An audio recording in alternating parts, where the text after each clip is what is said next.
So you got actually, I guess the first question is for both of us. Yeah, there's a few that are relevant. Okay. Well, we can just go back and forth. We'll make it sort of conversational. Yeah. Did that work for you? Yeah, absolutely. Do you want to formally ask the question and then for purposes of your documenting? I mean, I could, but I had this interview the other day, and I was asking, I would ask a question, and he would talk for like 10 minutes and then say, "What's your next question?" Yeah, no, you won't have that problem here. And what's this for? This is for a research project that I'm doing is just this really big. So you do a research project? Yeah. So you have to pick a topic for a senior project, Mm-hmm. and you picked this one because?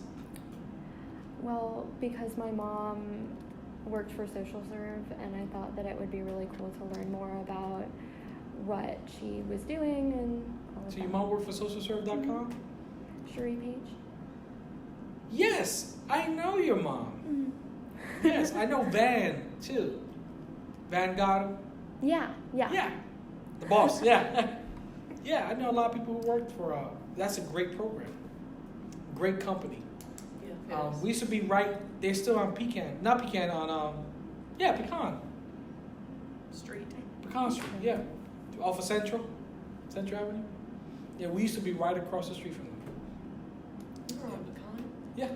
You moved for that short amount of time after you moved off of North Davidson? No, we were at Pecan before North Davidson. So we were at Pecan when I started, and then we moved to North Davidson, and then we moved to the Plaza, and then here. We're gypsies. We like to. Yeah, this is your permanent residence. Is We're not that going to kick you out No, anytime no. soon. I don't know. Some days they look at me like, I think we want to kick you. You get an office at least. I do have an office. I feel special. Okay, so you want? I'll start. You can start because I'm not going to be doing as much talking as you, which is a good thing because he's much better at talking than me. How did I end up working with this population? It's pretty rare. I don't think that I intentionally ended up working with this group. I think I sort of found my way in. But I worked in sports prior to working at Goodwill, and then I started at Goodwill with youth. And I think you just end up. The group I was specifically working with was youth, but all of the youth we were working with had barriers, and one of the largest ones, especially for youth getting employed, was backgrounds. And sometimes backgrounds when they were 16. It's a totally different topic that I'd love to talk to you about, but which I think we're fixing. But you sort of see that across the different groups that I've worked with while at Goodwill. So I worked with youth, then I ended up working at the South Boulevard Job Link, which is a career center, for a walk-in center for anybody who wants to come in. We worked with a lot of people that had criminal backgrounds and needed some significant help finding employment because of that. Some that weren't going to be able to find employment because of that. And then now I'm working with people with disabilities. So, and we also see the same thing. Sometimes they have a disability because that's tied to their criminal background. It's probably 50-50. Some tied to their criminal background, in that they were shot and now they're in a wheelchair and now they qualify for coaching services, which is what my team provides, or they have a disability and they got a criminal background. Yeah. You see a lot of mental health and the criminal justice system are married together, unfortunately, which shouldn't be the case. But yeah, there's a pretty close tie. Or they didn't know better in some cases with people with developmental disabilities, or were hanging out with the wrong group. Right. So that's really how I sort of found my way in, and then this was a common theme that we saw throughout the different groups that I was serving. And I felt really close to those groups because it's a one-time thing that happens to you generally, or it can be looked at as something that you've done and then you serve time, and I guess society, when they're thinking about it, says, oh, well, when you get out of prison, your time is up. But really you're serving forever, because you'll forever be tied to that criminal background as long as people are pulling it. So how did I get started? How old are you? 17. 17. So 2 years older than you when I first got involved in the criminal justice system. Personally, at the age of 19, I was convicted of drug possession and sentenced to 8 years to life in a New York State prison. 8 years to life? 8 years to life. 8 years to life. And that was actually plea bargain, because my first offer from the DA was 25 years to life. I got caught with a lot of drugs. And I fell under the Rockefeller laws, which said anything over 8 ounces, you could automatically face life in prison. So at the age of 19, I found myself in prison, and I remember going to a prison. It was Kansaki Correction Facility. And while there, I was being oriented on the processes of what goes on in the prison. They called it orientation. And I was given this by another inmate. And as he was facilitating this orientation, I kept on asking questions. And the civilian who worked there said, you ask a lot of questions. You talk a lot. Would you like a job? I said, doing what? And he said, well, facilitating these kind of things. I said, well, sure, why not? I like talking. So at the age of 19, I started teaching classes about personal dynamics, decision-making, anger management. So for the 6.5 years I was incarcerated, I taught individuals how to prepare themselves for when they got released, how to deal with anger, how to make decisions, how to be a man. So I did that for 6.5 years, and I became a certified counselor, all kinds of trainings, training in aggression replacement training. And when I came home, I couldn't find a job at McDonald's. So I had prepared. I had spent 6.5 years preparing individuals for release and employment, and here I was, somebody with 6 years of experience in interviewing and answering conviction questions. I couldn't find a job. So I ended up volunteering in one location that helped people with criminal records, called an agency called Exodus Transitional Community. They gave me my first shot. And from there, I found a job. Exodus is in Charlotte. Yeah, different, but the name Exodus is very popular in reentry. And then I found a job as a job developer working with women coming out the prison system. And that was a dramatic change for me, because I always thought men had it rougher than women in prison. Being a man, it was easy for me to think so, until I worked with women and realized that the effects of incarceration on women were 10 times harsher than the effects on men. Men were able to emotionally detach. And for women, it was more impactful, that detachment, because first, in New York, not anymore, but back then in New York, after 6 months, a mother lost her parental rights. And that alone, I couldn't imagine somebody telling me I'm no longer permanently. They had to go to court and go try to get the process back. But as a man, I couldn't imagine somebody telling me I'm not the father of my children. But for women, it was automatic. And then you go visit. Like, I had visits every week. Like, not every week, but every month I had somebody come visit me. So you go to a men's prison, and you can see visits all day long. You go to a women's prison, and their visitation, no one sees them. So a woman will stand by her man while he's incarcerated, but a man will not stand by his woman when she's incarcerated. And not everyone, but the majority, percentage-wise. So that was traumatizing as well. So the psychological effect of incarceration is impactful for both genders and all races. But I was able to see the other side, working specifically with women coming out of the prison system.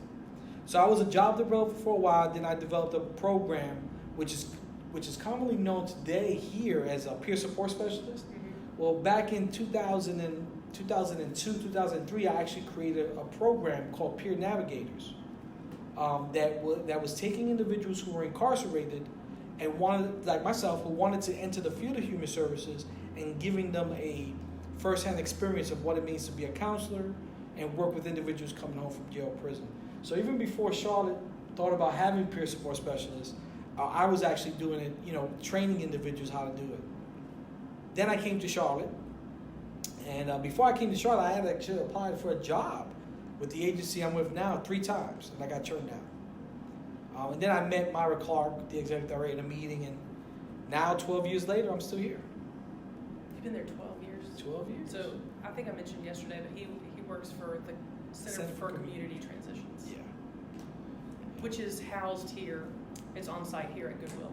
Yeah, and that was a great partnership with Goodwill, because Goodwill, we were in the process of moving, and Goodwill realized that they had at least 33% of their population had criminal records, and they wanted to make sure that in a location as big as this, they had wraparound services and brought experts in. They didn't want to, and that's one thing I appreciate about Goodwill, was they didn't want to say, well, we could do it all. They said, no, let's bring in the experts on what they do and have them housed in one location.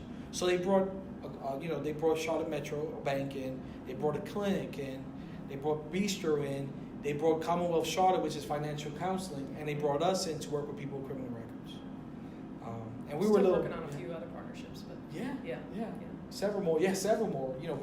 Voc Rehab, crisis assistance, DSS. So, the collaboration that's being done here is fantastic for our clientele. That's really cool. Sorry, sometimes I forget to talk. Oh, that's okay. It's just let us know. I'll keep on talking. So how did the LifeWorks program come into being? I did not start the LifeWorks program. The LifeWorks program has actually been in Charlotte since 1974. So a little history of CCT, Center for Community Transitions. Our original name in 1974 was the Ex-Cons Organization. Yeah, ECHO, ECO. And it was actually started by Vista volunteers out of a church. And don't ask me what church, because I don't remember now. I forgot what church it was. So we were housed at a church, and it was started by Vista volunteers, and then we changed the name from Energy Committed to Offenders to, Ex-Con Organization to Energy Committed to Offenders. But that name also did not really resonate with what we did. And then, so now we changed it to Center for Community Transitions, but that's a mouthful, so CCT for sure. So it's been around since 1974, and it started out as one-on-one counseling for men coming out of the prison system. It expanded from that to employment readiness classes, a one-day employment readiness class, and it expanded into to working with families of those incarcerated. Because what we realized was that when someone goes to prison or jail, the whole family suffers the effect.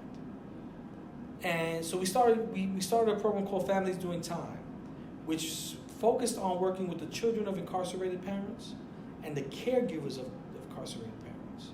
Today, the model that we've always used, but today there's a name for it, is we follow a 2-generation approach. We work with the individuals and the caregivers and the children, because we know that the traumatic effect of incarceration is still there, and that doesn't get discussed in any kind of setting because it's taboo to talk about having a parent incarcerated. It wasn't until recently that Sesame Street was brave enough to put a character who has a parent incarcerated. You watch Sesame Street more? No, you don't watch that anymore? No? Yeah. But they do. That's right. It's really cool because there's an awareness now by our society that incarceration affects our community, our families, and the individuals. And then we were able to gain a contract with the Department of Public Safety, which is a correctional systems for North Carolina, and open up a 30-bed residential work release facility for women who are currently incarcerated, but because of good behavior, they're allowed to come back into the community and really, while they're incarcerated, work, pay taxes, and work on that transition back into their families' lives. So yeah, so LifeWorks has been around for a long time. Oh, look at that. And specific programs you work in. Yeah, I work in the LifeWorks program. My education is I have a bachelor's degree in human services, but I am also certified trainer in a cognitive-based intervention approach called perceptual control theory that focuses on understanding that all human behavior is intentional, and if we could self-reflect and self-evaluate, we could reduce the harmful behaviors that we perform. It's one of those CBTs. Cognitive behavioral. Yeah. It's a way of thinking. It's a way to think. We believe, and so our approach, so LifeWorks approach, and I know that's one of the questions. I'm going to just skip and just talk. Is that cool with you? Sure. Yeah. I don't follow lines where I color outside the lines. Me too. There you go, see? These questions are not in order at all. Okay, good. So what we do at the LifeWorks program, which is the program that I run, is we work with the individual on looking and exploring and changing their thinking. We know that if a person can change the way they think, they can change the way they behave. If they change the way they behave, they change the way they perform. Well, if they change the way they perform, they change their life. The thing is, if I told somebody today, hey, I got a class that's going to change your life, no one's going to show up. That's not enticing whatsoever. So we address one of the main factors that individuals coming home from prison find themselves in crisis with, and that's there's two of them: housing and employment. Housing is a beast in itself, so we work with employment. We prepare individuals to go out there and seek and maintain employment, because we know the presentation to employers is essential. So we work with them on a concept called working on your brand. We've started this now for maybe 7 years now. We've worked with the concept of a brand. Having them reflect on who they are today and admitting who they were before and showing the employer that there's a difference. Mm-hmm. Just had a class today where I reinforced the fact that the employer is not going to hire the person who committed those crimes. They're not. No one would. But they'll hire the person you are today. Your job is to show them there's a difference. Because if that employer can see the same person, there's no way you're going to get the job. So we work with them on the concept of a brand, and some of the things we do with the concept of a brand is we work with them on understanding what brands are and how they become successful. So I'll give you an example of a brand that we use, Gatorade, right? So we use Gatorade as a brand that is very popular. Now, do you know the two most popular athletes in Gatorade? Who do you think would be the two most popular athletes that supported Gatorade? Just guess. Just guess. The world's most popular athlete. Athletes. If you think about athletes, which athletes in the history? No? Well, one of them is Michael Jordan. It's obvious, right? Yeah, that came to my mind. Yeah. Yeah. Yeah. And the other one is Tiger Woods. Mm-hmm. But something happened with Tiger Woods. Do you know what happened with Tiger Woods? I think so. Yeah, he got caught cheating. And then he broke himself. Then he broke himself. Yeah. Yeah, he really fell down. And when he first came out that he cheated on his wife, Gatorade dropped him. And the reason why they dropped him, they said, because we can't let one person hurt our brand. So the question I ask all my participants is, do you have people in your life that hurt your brand? And what do you think they say? Yeah. So right there, we give them the opportunity to identify and self-reflect on what are the things that's not allowing me to be successful in this new endeavor that I'm following, which is leaving behind old behaviors and trying something new. Because that's what this is. For many, we as a society, we look at individuals coming home from jail or prison and we ask them, why can't you just fit in? Why can't you get a job? Why can't you do right? Well, your society's identification of right is not always the same. And we have a population that were traumatized before incarceration. But then you add incarceration to that, and we have individuals coming home from jail or prison who are traumatized. But that trauma is not getting addressed anywhere. Not only do we have a large population with mental health concerns that's not being addressed, but just the trauma of life and incarceration and isolation. And things that happen. I mean, things that happen. Yeah. I have a really great example of that. Yeah, I'll give you percentages. The fastest growing population of incarceration is women. Women of color, but women overall. 150% increase. And statistically, this is the statistic that came out several years ago. I'm sure it's higher now. 85% of the women incarcerated are victims of abuse, whether it be sexual, physical, mental. Prior to incarceration. So that's even before they were incarcerated, that they have been victimized, traumatized by this violation. And that goes unaddressed. For men, it's actually 70% who are victims of some form of abuse. Most of the time it's sexual abuse. Of course, men don't discuss that very often because it's not manly to say, hey, I'm a victim of sexual assault. It's interesting that we're having this conversation because I think about what's happening in the news today about how many women are coming out, and men. There was a panel discussion on NPR this morning. Really? Yeah, about sexual assault, and they were referring to sort of all of the accusations that have come out just in the last few weeks.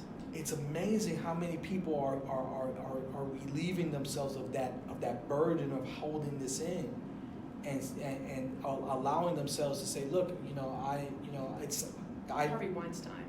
Harvey Weinstein. But Harvey Weinstein, what's the actor's name? Kevin Spacey. Yeah. There are so many actors now who are coming. Steven Seagal just right now has been accused. Most people in Hollywood.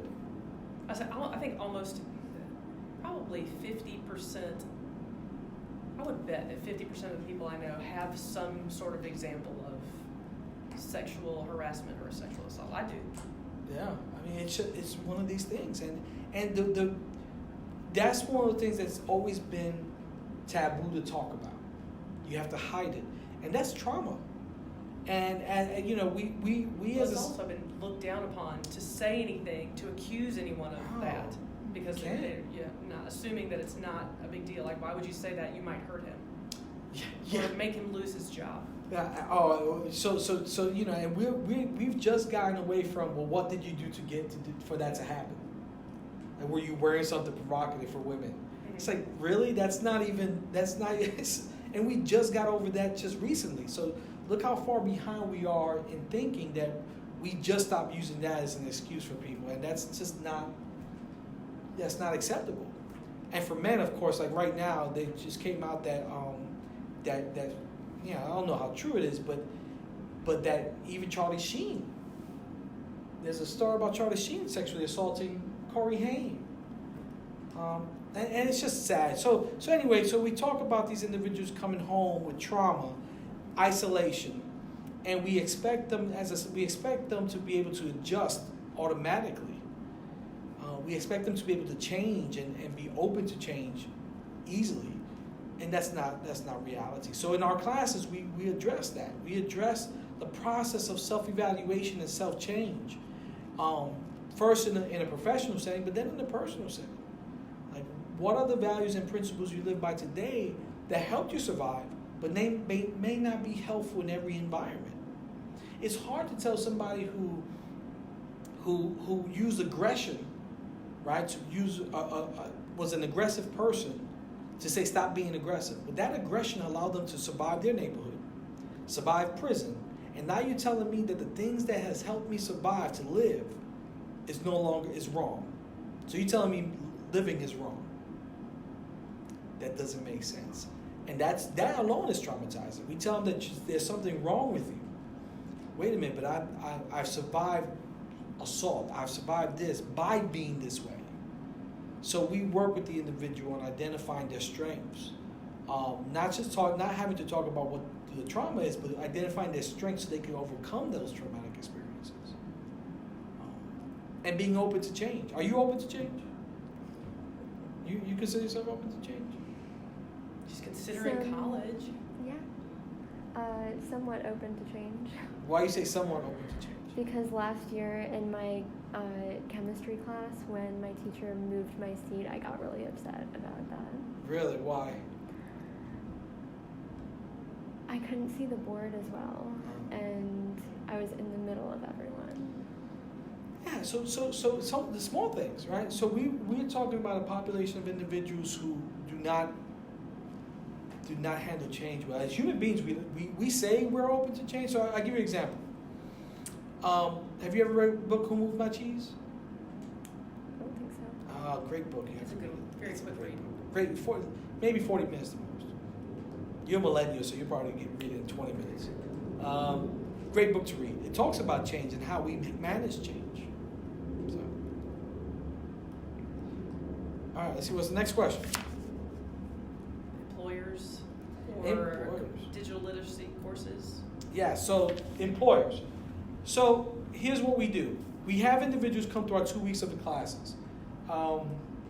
And while they're in class, we work with them on developing their brand, and then we're educating employers about who they should hire.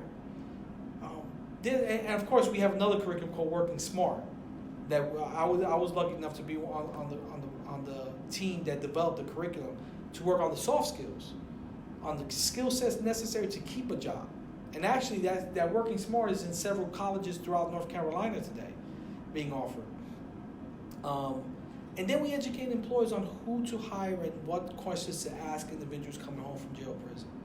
I want employers to be responsible employers. I don't want them hiring people who are not ready for a job. Not everybody who wants a job is ready for a job. So when we educate employers, we have them come sit in our classes, saying, if you're interviewing somebody with a record, and you want to ask them about their record, ask them if they have a support system. Are they connected to community agencies? And if they say yes, then you know that person has a sounding board and they're developing the skill sets necessary to be successful at the job. If they say no, then you want to ask them, do you have any support system? And if they, if somebody says, no, I just came home from prison, I don't know anybody, I don't have anybody, that might be a flag. You might want to say, well, let's get you connected to some support systems in the community, so that way you have, I'm not just, employers always tell me, I'm not here to be a social worker. And that's right, they're not. Now, if you get an employer who's open enough to being someone's, social worker, then that's great, but they're like just, Van. Yeah. Nobody has enough time. Like Van, right? Van is a perfect example of an employer who is willing to hire people with criminal records and sees the issues and is willing to work with individuals with their issues. But most employers are not going to be that way. They should want somebody to come and do the job. So we educate employers about the people we work with, that they're coming with a support system and they're coming trained and prepared to deal with whatever work has on them. And for the most part, most employers are open. We've been successful in placing a lot of people. We're working with a big company now who always calls us and says, hey, I'm looking for some people. I want to use your people because they're really good. What's the company? Alsco. Oh, they do this warehouse stuff? Yeah. Okay. The linen and stuff, yeah. They're the linen company. Yeah. Did you get that through Philip? I think he's so. He's working with them too. He's working with them too. But we had trouble finding people to go into the positions. Yeah. Because it's sort of hot and it's hot. It's physically tough. stressful. Yeah. It's not easy work, but it's good work. It's pay. It's money. So we tell our clients, look, we believe in economic and social mobility, but we also believe in getting a paycheck job so you can work on your career job at the same time. So we educate employers. So there's an awareness there, and systematically, we're continuously working with employers on banning the box. You ever heard of banning the box? Mm-hmm. Yeah. So we and one thing that Sarah forgot to mention that she was important in doing was her, I, and another person, Hope Marshall. We revived something called RPM. And that's probably how your mom got connected with us. Yeah, as a group. Yeah. You heard of RPM before? I've heard of it, but I don't think I know what it stands for. It stands for Reentry Partners of Mecklenburg. It used to be called MORN. Which is a terrible accent. It was terrible because yeah, it's terrible. That was Mecklenburg Opportunity for Reentry Network. Yeah. So we should say Reentry Partners of Mecklenburg. So it had been around since 2006. 2006, as just a couple of agencies, Goodwill, CCT, I think the Urban League, Mecklenburg County, started just having meetings about what can we do to better effect services in the community for people with criminal records. And they made headway. We were able to ban the box and have that conversation about it. Then it kind of died down because there was no money funding it. So then a couple of executive directors said, well, we need to bring this back to life. So Sarah, Hope Marshall, myself, we were voluntold. I don't know how we ended up being the people, but we had a meeting one day with several entities in the community, and it was like, well, we need to make this happen again. So we need to elect some people to kind of be the focal and make this a priority. So the three of us got together, and we started creating bylaws and formalizing what Reentry Partners of Mecklenburg would do. And today, it has over 40 agencies, community agencies. Hope's still involved. It, yeah, she's still leading it. Sarah was the first to leave. She left us. And then Eric couldn't function anymore. I couldn't function anymore. Yeah. I needed to. Someone else needed to. They were supposed to elect other people. Did they? No, I had to step down. I was like, I resigned, so y'all figure it out. But even when you were there was like, when we first put it together, we was like, okay, now let's put elections. And then nobody wanted to do it. Yeah, I think the difficulty with that is that there's no funding to facilitate getting groups together. Yeah. So somebody just has to be really passionate about it or be voluntold that it's your deal to make that, or just be so passionate about it that you feel like, it's something that's incredibly important, which it is. Yeah. So when we were there, we were able to bring in individuals from the Charter School of Law and create a formalized presentation on Ban the Box to present to the county. And did you tell her what Ban the Box is? Yeah, she knows. You know what the Ban the Box is? Okay. Yeah. And so we were able to bring that to the county first, and then the city has just recently passed it. And it's a movement that's going around everywhere. I know Walmart, Target have banned the box. The county has banned the box. So now we're taking it to another step to say not only ban the box, but we're going to educate employers on what it means to ask the question about their record. Because that's the other part of this process is that employers are not educated on how to read a background. And if you ever see a criminal background, it is terrible. Yeah, it's terrible. It's hard to tell what was actually conviction versus what was just an arrest. Confusing. Another initiative, though, since we're jumping around on the list, and I don't know, I think it was brought before, I know it was discussed last year, but I don't know where they ended up with it, is to raise the age from, which I mentioned a little bit earlier. So right now, I'm pretty sure they haven't passed anything yet, have they? Yeah, they did. Did they pass it? They passed it. Okay, so historically, if you were 16 and committed any crime all the way down to a misdemeanor in North Carolina, you would be tried as an adult. So those idiots girls that that make dumb decisions and get arrested are gonna live with the consequences of decisions they made when they were 16 for the rest of their lives. Versus every other state, because New York passed it. New York passed it a couple years ago. I think in the past year. Yeah, the past year. Raising the age to 18. So North Carolina didn't completely do away with, I think they eliminated all misdemeanors and drug charges, and any non-violent crime is now, you have to be 18. Right. Well, they kept some. But all felonies, you would still be tried. But still, let's make some progress. It's progress. Yeah. We are in the South. The only state in the entire nation that has a flat rule like that. But anyway, so that's another initiative that I feel pretty strongly about. Yeah. I mean, because the key there is the collateral consequences people face for making bad choices, and it's an economic issue. It's an economic issue because if you have money and good lawyers, the collateral consequences of bad choice are not going to affect you. But for people in poverty, and guess what? There's a larger population of people in poverty today than anything. That choice, that one choice that you made that was being young and probably dumb, will follow you for the rest of your life and will prevent you from many great opportunities. So we talk about, North Carolina being 50 or 50, right, of economic mobility. Are you aware of that study? I'm not sure. So you can look, it's the Economic Mobility Collaborative. Yeah. Economic Mobility Study. Yeah, economic mobility study. That you're going to have so much, you're never going to finish your report because you just got too much research to do. Yeah. There's actually a really nicely done report that came out in the spring, I think in March, so the study came out saying that Charlotte was 50 of 50 in states where people could move from, the people in Charlotte are the least likely of any state in the country to move out of the Poverty level. the level of status that they're born into. Yes. So, if you're born into poverty, You're going to stay in you're going poverty. to stay in poverty. If you're, born in middle class, you're going to stay in the middle class. There's just not enough opportunity. There's a whole big 50-page report that you can find pretty easily on the county's website. So now there's a group. It's called Peanut Butter Group.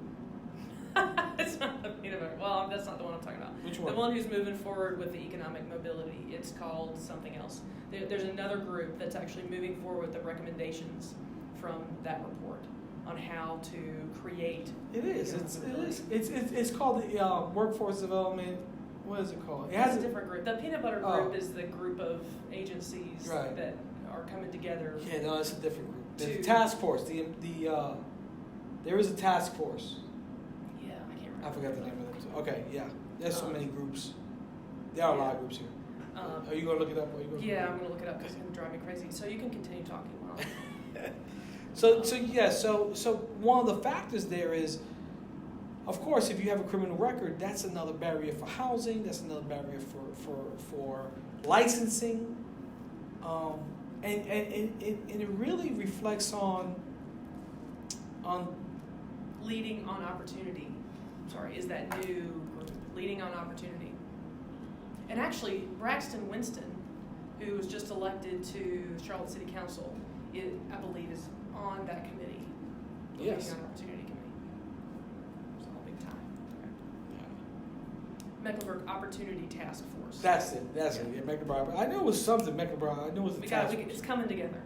So the study that was done under the Mecklenburg Opportunity Task Force, and then the new group that's going to implement the recommendations is Leading on Opportunity. And a lot of that, it's really good human services study around. I mean, they've got some really great recommendations. Because here's the thing about criminal records and people with criminal records is that you have people who are homeless who have criminal records because of homelessness. You have people with mental health issues.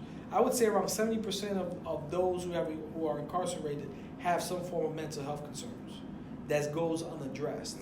Not it could be diagnosed, but unaddressed. I mean access to the meds to put them in a safe place of being able to operate in today's society. Then you have around 85 to 90% of those who have substance abuse issues.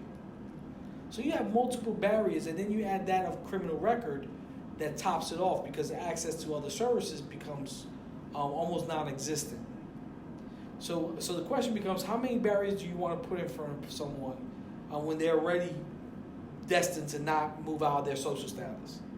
So it's one of the things that we used to say in the 60s and 50s was you take poor people and you kick them and you beat them down. Well, we're doing it still. We still do. We've never stopped. We may have taken a break, maybe 80s and 90s, but we're back to now really holding people to a status that they can never move from. Yeah, I think it's mostly, so I was talking to my friend about this. So people will say, oh, I don't have anything against people with criminal backgrounds. It's about risk. It's about risk to our organization. So we can't, our risk people say we can't have anybody to come in. And that's just a nice, clean way, yeah. So, we're not against that. We're not.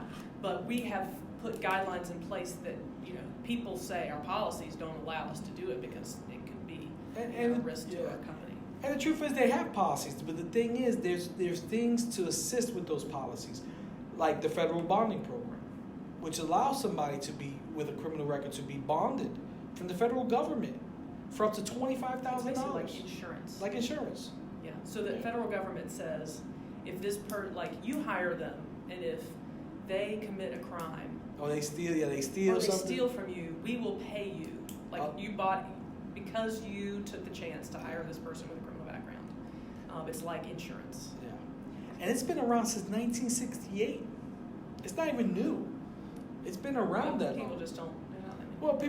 See, it's the stigma, and part of the stigma comes from a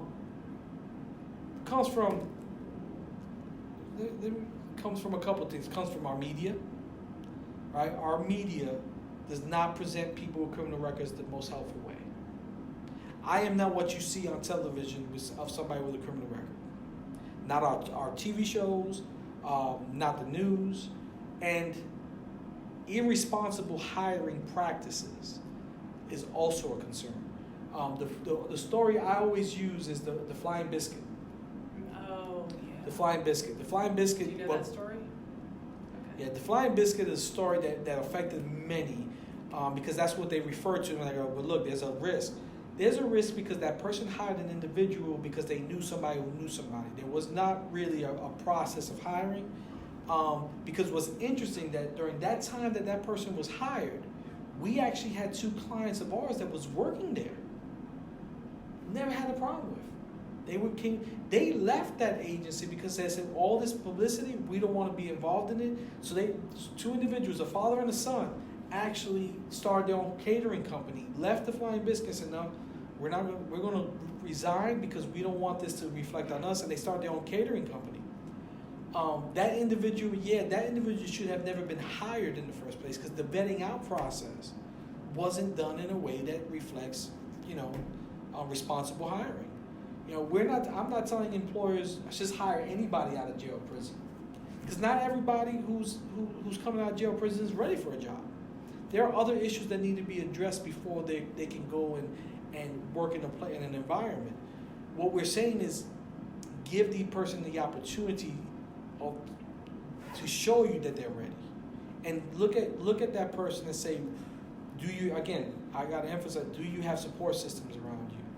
Ask questions that will relieve some of the anxiety that you may face of looking at that person and say, are you going to come in here and create havoc for me?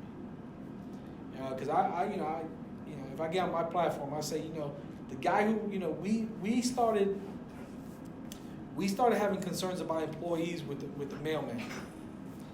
The term going postal, right? Remember that? Going postal, remember that? That was weird before your time. You don't remember it. But going postal, that guy who went into the mailman who went into the post office and shot people, he didn't have a criminal record. In fact, neither did the Vegas shooter. Neither the Vegas shooter didn't either. I will say this: a lot of times, in place of employment, the individuals who are committing acts against an employer, most of the time, are not people with criminal records.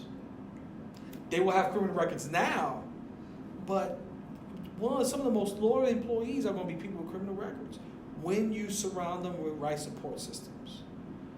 And that's the key, making sure that if there's any mental health concerns, substance abuse concerns, so we address, so let me go back, I'm jumping, so I'm glad you recorded because you're going to have to clean this up. Yeah. We address the criminogenic factors. Have you done research on the criminogenic factors? I may have.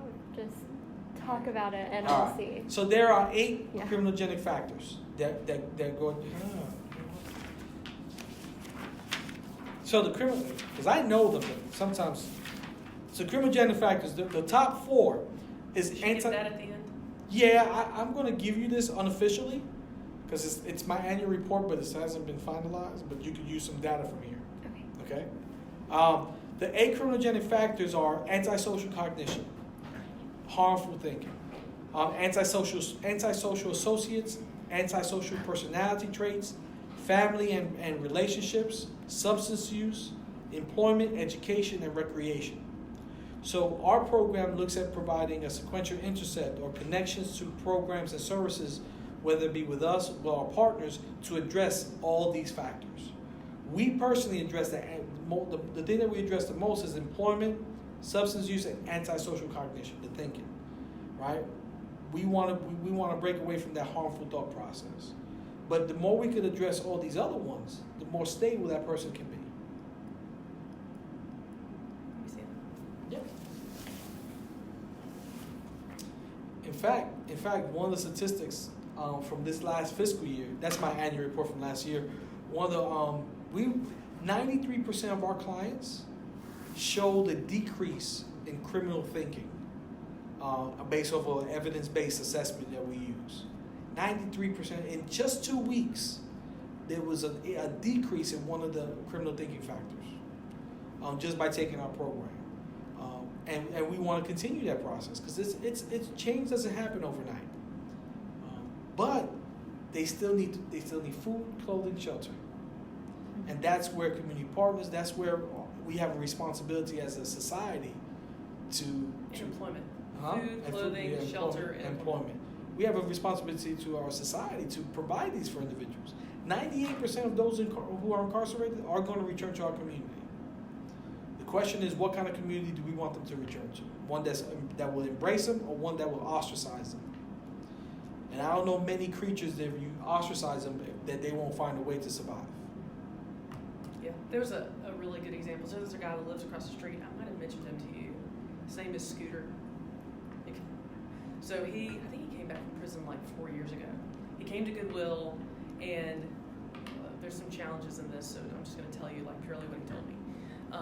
He came to Goodwill, and Goodwill was like, come and go to this month-long training and go to these classes and meet with somebody, and eventually we'll find you a job. And his sort of response was, I have a probation officer who told me I have 30 days to get a job. Like, I can't be in training for 30 days because 30 days from now, he's going to revoke my probation if I don't get this job. I've got to be able to pay for housing. They floated me the first month, but I've got to have a job because I've got to pay for housing. I can't. You get that all the time, don't you? Oh, yeah. I can't sit through 30 days of training because I've got this stuff to do. Now, I can make money tomorrow. I can make enough to get me through the next 6 months, but I don't want to because I don't want to go back to something that's going to put me back in prison. So it's sort of up to. So what are you going to do? Is sort of what he said. What are you going to do to help me? These are what my choices are. Go back to selling drugs, have enough money to do these things, and and work on getting employment right away that I can justify, or go back to prison for a reason that I don't want because I'm trying to do it the way that you've structured too. So I think there's a little bit of disconnect too between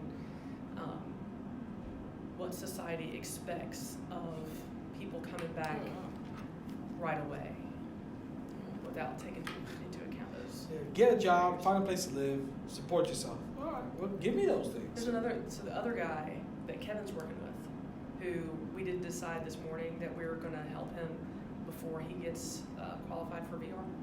So the short story, you might know more about him than I do. Do you know who I'm talking about? Who? I can't remember his first name. They've only said his first name once. He was in prison, and he was severely beaten while he was in prison, and then had several seizures. Now he walks with a cane. He definitely has some brain damage because of the seizures. Yes. You know what I'm talking about? Yeah. So he was fine. Roberto, yes. So he was fine. Now he's coming out of prison. I think he's got like a week left before he loses his housing. Yep, he has a week left before he loses his housing. So the program I run requires you to become eligible for state funding through vocational rehabilitation. It takes 60 to 90 days to get eligible because it's a state-run organization. So we are basically going to serve him outside of our normal guidelines, get him in a job that pays him right away, transitional, so Mike Foster's going to put him in a transitional slot. Because, the choices were for him. Can lose his housing Tuesday, or find a job between now and Tuesday that's going to be able to support somebody with a pretty serious criminal background and now a pretty serious cognitive disability. Yeah. Without supports. Without support, without any kind of, and that's what we do. So it's just you set people up for failure, and then when they fail, you're shocked. Like why couldn't he get? Well, it's just, these are the frustrations that we have with the criminal justice system. It starts with the criminal justice system, of course, but it also follows through with our community. How accepting are we of individuals who have criminal records and the barriers they face to find self-sufficiency? We love to throw these terms around of mobility, sufficiency. The question is, are we truly providing people the opportunity to reach it? Or are we saying, hey, can you jump 8 feet high? Because if you can, it's up here. Come and get it. You know that commercial? What's that commercial with the dollar? The guy with the dollar? Oh, yeah, I don't watch TV. Geico commercial, I think it is. I think it's a Geico commercial. You seen the guy? It probably is with a the Geico guy, commercial. like, oh, I got with my insurance, I got this much. And then what's my insurance get me? And there's an old man with a fishing rod and he has $1 on it. Come and get it, right? That's what we're doing. We're saying, yeah, the success is here. You just gotta face these impossible odds to get it. And by the way, it's not really success because you're still going to be in poverty. You're still going to not make a living wage. Because that's the other part. People with criminal records are less likely to make a living wage. Most of us are not making a living wage. But people with criminal records are less likely to make a living wage to begin with, if they could find a job. So. Thank God I live with my parents because I make $77.75 an hour at Papa John's. Exactly. See? Yeah, that's right. And but there are people who are adults that have children that are raising families that make $7.75 an hour. Well, see, and here's the and thing. They try to pay rent on that. Yeah, and then there's housing barriers. Like, so if somebody gets home from prison or jail, but they have family, but their family's staying in public housing. They can't stay with them. They can't stay there. So they can't even say, "Well, I got family." No, because if that person stays there, even if they have no crime, the family could get kicked out of public housing. So that and what's crazy about it is, let's say that person has let's say it's just identity theft. What does that have to do with public housing? Nothing. If you want to say, well, look, if this person has arson, okay, I can see, they burned the building down. Or domestic violence. Or they ran a trap house. What's a trap house? Trap house? Yeah. Drug house. Okay. We used to know it as crack house. Okay, yeah. Yes. That's in the 90s. That's our terminology. Trap house is all the young people today. Do you know trap house? Somewhat. She's innocent. We're learning all the things we learned today. Right? So I can understand if somebody ran a trap house, right? And said, no, look, this is on your background, there's a risk, and the risk is relative to what you do, what you did before. But that's not the case. Your crime could be nothing to do with any kind of apartment complex and still be denied. Makes no sense. I mean, because that's part of the education we have with our clients. If I have a client who has a history of drug abuse or selling drugs, I am not going to recommend that they go to become a pharmacist or a CNA where they have to deliver meds. Why? This is too close. Mm-hmm. If you have bank robbery, want to be a cashier or a teller at a bank, probably not the best career choice. Yeah, Goodwill will allow, don't write this in there, Goodwill will allow lots of drug charges here, but not theft or robbery or something that would be where Goodwill would be sort of at direct risk of. And that makes sense. It does. It makes sense, so, and of course, you got to look at the individual, but there's a liability, and that's what we tell employers. We want you to make a decision based off of several factors, not just say a blanket statement, say no one. Doesn't matter what their crime is. So, yeah. In my field, it's a little easier to, so we'll have people with a criminal background, and we can say, and people aren't generally that, there's not tons of people out there that feel bad for people with criminal records. But there are lots of people that feel bad for people with disabilities. Yeah. So we can sort of say, this person will benefit your organization because of all these reasons why having someone work with you, and they have a criminal background, and you can sort of justify it, but they're going to have a coach that's working one-on-one with them, and we can make sure that that they don't recidivate or whatever. So we have a little bit of edge. So that's now look, has Charlotte changed a lot? Yes, I've been in Charlotte now 13 years. When I first got here, I couldn't believe how what's the right way of saying this? How far behind they were as a community in reentry efforts. They were. I mean, there just weren't any. There weren't any. It's just the agency I work with, right? A couple here and there, but there wasn't. I was like, and even the agency I worked with was like, man, you don't know this, you don't know this, you don't know that, like, because I come from a very progressive state. So Charlotte has grown dramatically in regards to the efforts of working with people with criminal records. Is it where it should be? No. But I'm not also going to say that. Yeah, I like to be optimistic a little bit and say we're headed in the right direction. And I think the people, we have a champion on the county commission, and that's Pat Cawthon. We just had a rally. It came on. You could go on Facebook and you look her up. It's on our page. Pat Cawthon. Did she get reelected? Yeah. Okay. Pat Cawthon. I doubt she ever not get reelected because she used to work for us. She's in the county commission. She was my job developer, and she's our champion for reentry. In fact, we had a reentry rally just on November the 4th, on Friday. Friday was the 4th, yeah. Mm-hmm. Third, thank you. November the 3rd, and she was there, and she's always there, and the new district attorney was there.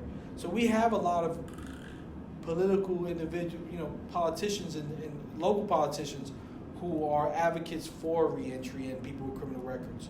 Another person who was influential in Ban the Box was Lawana Mayfield.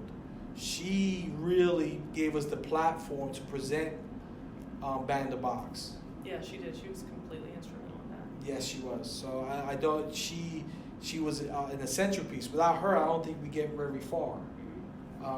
She's also the representative for this district that Goodwill's in. Yeah. So if you want, there's definitely some people that you may want to say, look, I heard that you were influential in this part. If you ever want to reach out to Lawana Mayfield, Pat Cawthon, those two politicians have been inspirational and influential in the efforts for people with criminal records. Vi Lyles she doesn't publicly speak on that, but I sat in on a discussion about race, the Race Matters. Race Matters, yeah. Yeah, she sat in actually on the session that I was in. Great. For Race Matters for Juvenile Justice. That's another interesting group in Charlotte. They're not necessarily looking at, it says Race Matters for Juvenile Justice. It's not a focus necessarily during their trainings on criminology or people. But it is a fact. But it's specifically about race and how it unequally affects people. You know what? It affects part of the criminal justice system. You have to look at race does play a role in that. Who's more likely? And here's the concerns. Who's more likely to get pulled over? Who's more likely to get stopped? Who's more likely to get arrested? Yeah. Who's more likely to not get bail? Not get bail. Bail is one of the most corrupt systems there is. Because there's a disparity. There's not justice and bond and bail. There's no marriage there. There's none. And whoever says there is a hypocrite. It goes all the way through. I read an article the other day about just judges' decisions and how they did. This group did a study and there was significant bias. But shockingly significant bias, and they just swore that it wasn't true. Well, it's the concept. It's statistically true. Yeah, just the concept of bail. It was Florida. They did a study of Florida judges. Yeah, just the concept of bail, the amounts, is based off of a generalization, not economics. So you can have a millionaire who gets charged with this, and bail is set at $1,000. Well, yeah, okay, we're fair. No, $1,000 for a millionaire versus $1,000 for a person in poverty. There's a disparity there. Well, no, it's not. One person's going to spend 180 days in jail. Yeah. And the other person spent 24 hours in jail. And that 180 days in jail takes them away from providing for their family, leaves their families in limbo. So these are the things that create the collateral consequences, the trauma, all the things that prevent somebody from effectively and successfully re-entering our community without the burdens of all this, right? So there's also deferred prosecution that's an issue. So deferred prosecution allows an individual who first time doing something dumb, saying, hey, if you pay this and you do this program, we'll take it off your record. You have to pay $700 to $900 for deferred prosecution. Sure, take somebody in poverty who does something dumb and tell him, give me $700. Let me go sell some drugs, and I'll bring you the $700 back. Yeah. Right? It's just really you. So the courts have to. They say the justice is blind. No, justice is stupid. I hate to say it like that, but it is because you're asking somebody in poverty to give you $700. Like that's something that's even feasible. Well, it's actually systematic racism, but we're getting close to systematic racism. Yeah. Are we getting close to that time? Yeah, we're a little past. Oh, we are past. Time I gotta go to another meeting in 15 minutes. All right. But See, we're gonna get. She gave me on my soapbox, and then we're gonna be here all day. But these are the issues that so all this, and we expect see all these burdens. So it's like a book bag. You were in high school. You carried a book bag. How many books did you carry in it? A lot, right? I weighed my backpack at one point, and it was like 20-some pounds. How much? 20-some. Now double that, triple that. And this is the burden that people coming home from prison or jail face every day. And they have to walk with this every day. All these things that we put on them as a society and say, oh, by the way, you have to be normal. And that word normal we use, it's just... yeah, what does that mean? What does that mean? So, I think we answered all yes, of I think your so. question. Do you feel like we did? Oh, yeah. I Okay. think so, yeah. Who else do we contact? Hope Marshall. Hope Marshall Is that her would be name great. on your list? Mm-hmm. And if I got your email address, I'll connect you with I'll give you this today, but just you can't use this specifically. It's for data. There's good data on here because this is not a finalized copy. It's my my PR person will kill me. I'm supposed to review it, but it's good. It has good statistics and stuff like that. Okay. All right. Thank you. That's pretty awesome. Huh? That's pretty awesome. Yeah. Breaking the rules. I was trying to think if there was anybody else that I would say Toussaint, but he's going to be impossible to get in touch with, so he's probably not. Have you talked to Van? He's hard to get hold of. I would talk to Van, but I don't really want to talk to Van. I know. I have kind of I think. I kind of hate him a little bit. Oh, really? Is he not doing right?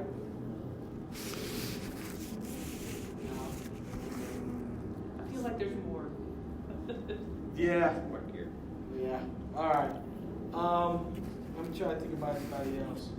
I mean, if you want to interview some of my staff, you can. They would have really good examples. They would have good stories and good client stories. Mm-hmm. So we can make that work too. That would be really cool. All right. You just let us know when. Okay. And I'll make one of my staff members available.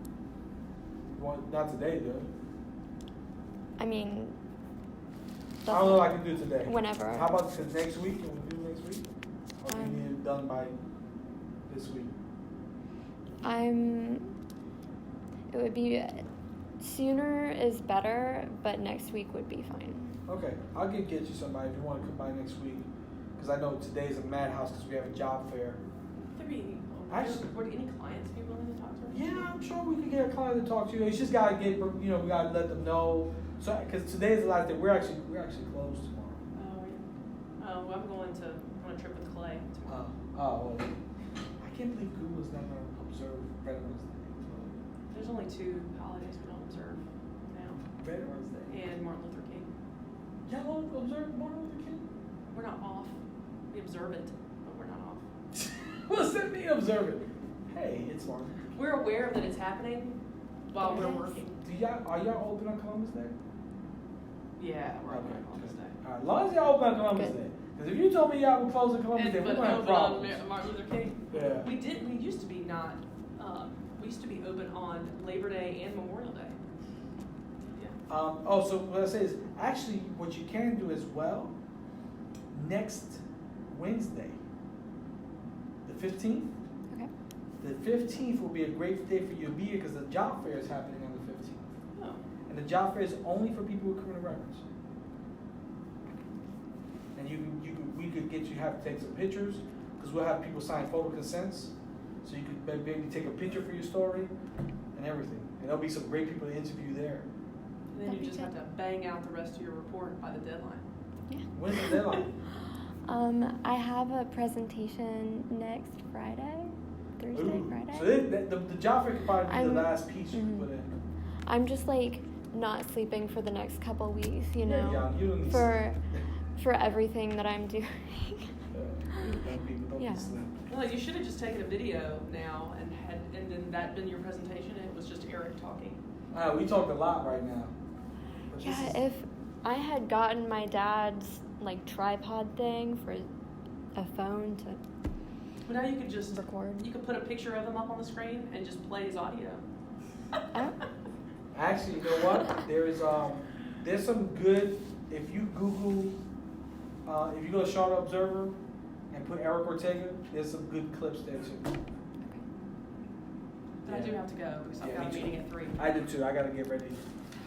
So don't hesitate to email Eric twice. He actually emailed me twice. Put in bold letters.